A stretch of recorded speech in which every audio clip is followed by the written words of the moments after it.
শামশেরগঞ্জে gas cylinder leak থেকে অগ্নিকাণ্ড, অল্পের জন্য বড় দুর্ঘটনা এড়ানো। মুর্শিদাবাদের শামশেরগঞ্জ ব্লকের ধুলিয়ান পৌরসভার লালপুর 18 নম্বর ওয়ার্ডে গ্যাস সিলিন্ডার লিক থেকে অগ্নিকাণ্ডের ঘটনায় চাঞ্চল্য ছড়ালো। বৃহস্পতিবার সকাল প্রায় 11টা নাগাদ রফিক শেখের বাড়িতে এই বিপত্তি ঘটে। স্থানীয় সূত্রে জানা যায়, রান্না করার সময় হঠাৎ এলপিজি গ্যাস সিলিন্ডারের রেগুলেটর লিক করে আগুন ধরে যায়। বাড়ির লোকজন ও প্রতিবেশীরা মিলে আগুন নেভানোর চেষ্টা করলেও তা সম্ভব হয়নি। পরিস্থিতি নিয়ন্ত্রণে আনতে খবর দেওয়া হয় দমকল দফতরে। কিছুক্ষণের মধ্যেই শামশেরগঞ্জ থানার পুলিশ ও দমকল বাহিনী ঘটনাস্থলে পৌঁছে যায়। দমকল কর্মীদের দক্ষ প্রচেষ্টায় আগুন সম্পূর্ণভাবে নেভানো হয় এবং বিপজ্জনক সিলিন্ডারটিকে নিরাপদ স্থানে সরিয়ে রাখা হয়। সৌভাগ্যবশত এই ঘটনায় কেউ আহত হননি এবং বড় ধরনের ক্ষয়ক্ষতিও এড়ানো গেছে। তবে এই অগ্নিকাণ্ড স্থানীয়দের মধ্যে গ্যাস সিলিন্ডারের নিরাপত্তা নিয়ে নতুন করে উদ্বেগ তৈরি করেছে।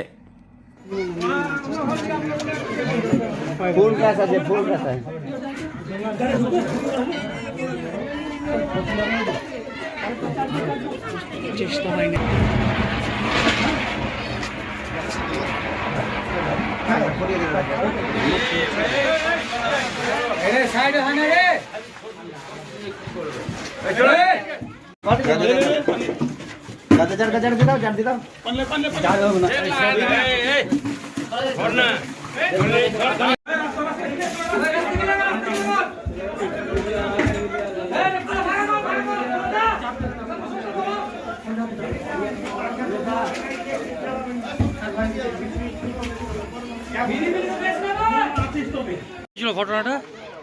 ঘটনা আপনার হয়েছিল, মানে গ্যাস সিলিন্ডারটা হচ্ছে নতুন, মানে সিলিন্ডার জোড়ার পরে ওই রান্না চাপাইতে যায়, বাস আগুন ধরে যায়। তখনই শো করবার আছে। দমকল এসেছিল? হ্যাঁ, এসেছিল। এখন আগুন কিরকম আছে? এখন নিভিয়ে গেছে। নিভিয়ে গিয়েছে। কেউ কোনো ক্ষয়ক্ষতি কিছু হয়নি। পুলিশ এসছে? এই জায়গার নাম লালপুর। আপনার নাম? নম্বর ওয়ার্ড। আপনার নাম? রফিক। কি হয়েছিল এখানে ঘটনাটা?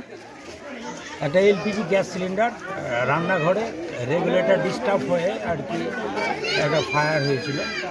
হ্যাঁ, আমাদের কল করে ফায়ার ব্রিগেড, আমরা আসি, এসে সিলিন্ডারটাকে রিসিভ করলাম। রিসিভ করার পরে ওকে সেফটি অবস্থায় বের করে এখন ফায়ার আউট হয়ে গেছে, আগুন নিভে গেছে, কোনো ইনজুরি হয়নি। ক্ষয়ক্ষতি কিছু হয়েছে? ক্ষয়ক্ষতি বলতে কি কিচেনের কুকিং আর্টিকেলস যেগুলো থাকে আর কিচেন রুমে যেগুলো থাকে সেগুলো একটু বার্ন হয়েছে। আর আপনার ওভেন টু যে আপনার যে কানেক্টিং যে পাইপটা, রেগুলেটর টু ওভেন, এই কানেক্টিং পাইপটা নষ্ট হয়েছে। এখন আগুন নিয়ন্ত্রণ যা টোটালি আউট। আপনার পরিচয়? আমি ওসি ধুলিয়ান ফায়ার স্টেশন।